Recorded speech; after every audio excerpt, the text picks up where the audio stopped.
Miss Kayla here. Welcome to another week of our morning story times. Today I'm going to be reading a story called The Squirrels Who Squabbled. Squabbled is kind of a silly word. So let's see what kind of a mess these two squirrels get into. And this book is by Rachel Bright and illustrated by Jim Field. The Squirrels Who Squabbled. In a towering forest where summer had been, the leaves turned to gold as a cold wind blew in. And as autumn arrived with the sky raging red, the sleepiest creatures got ready for bed.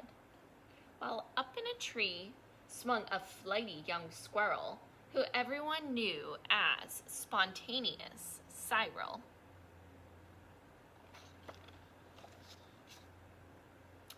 Now, most foresty folk had seen to their needs through the plentiful months of mushrooms and seeds.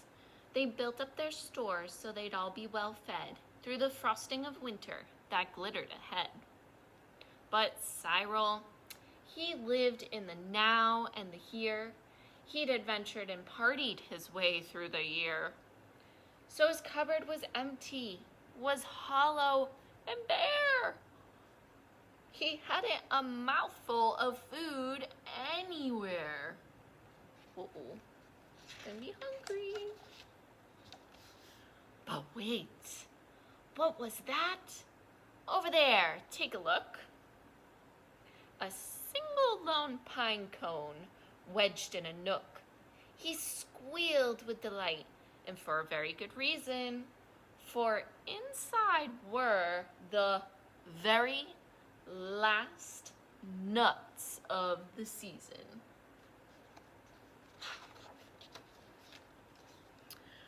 But Cyril wasn't alone. There were more hungry eyes. Yes, plan ahead Bruce had his sights on the prize. Though he gathered fresh treasures of every sort, Bruce was convinced he was one pine cone short. I simply must have it, he wistfully cried, as he dreamt of the fresh, juicy pine nuts inside.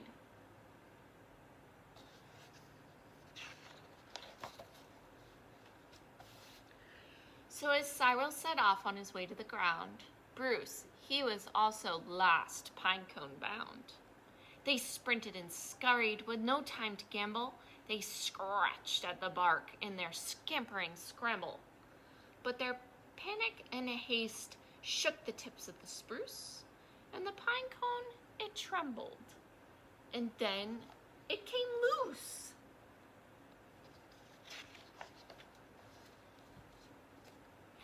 Both squirrels gave chase at a lightning pace. This was the start of a wild, nutty race. "It's mine!" shouted Cyril. "No, mine!" hollered Bruce. "You don't stand a chance. Give up. It's no use." "I'm hungry," cried Cyril.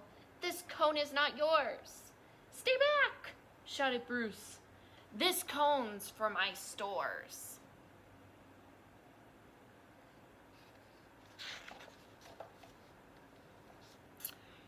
It boinged over bushes and flew through the air. It binged on the nose of a slumbering bear. It bounced over boulders and then came to a stop. Then teetered and wobbled and quivered and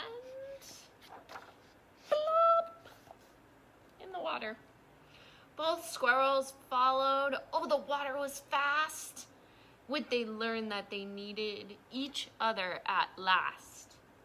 But each was intent on how he could win, so they didn't quite notice a bird swooping in.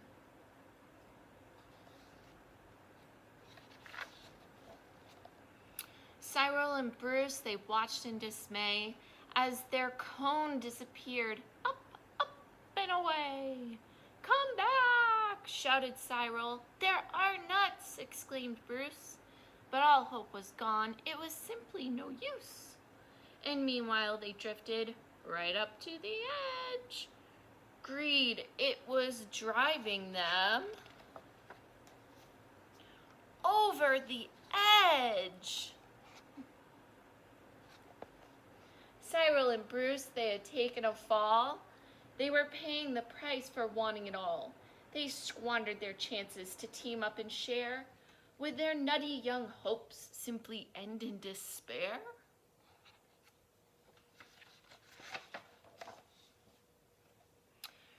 Bruised and bedraggled, they swept past dry land.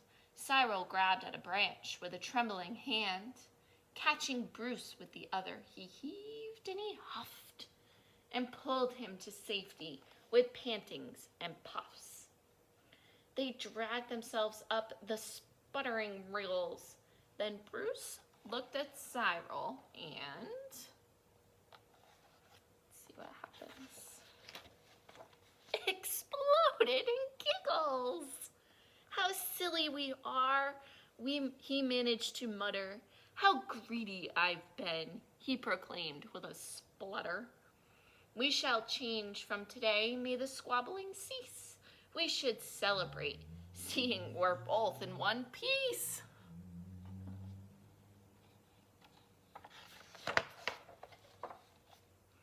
From that day and forward they made a great pair.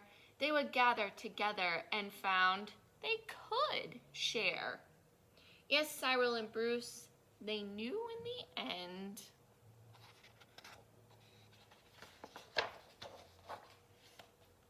The best thing to share is a laugh with your friend. There's the pine cone. That bird still has it. And that's the end of our story for today. There are a few other books that are by both Rachel Bright and Jim Field. They're called The Lion Inside and The Koala Who Could. So if you liked The Squirrels Who Squabbled, I highly recommend that you check those out.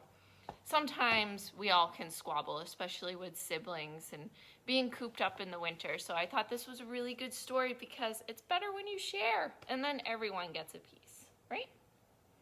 So that's all for today. I'll see everyone next time. Bye!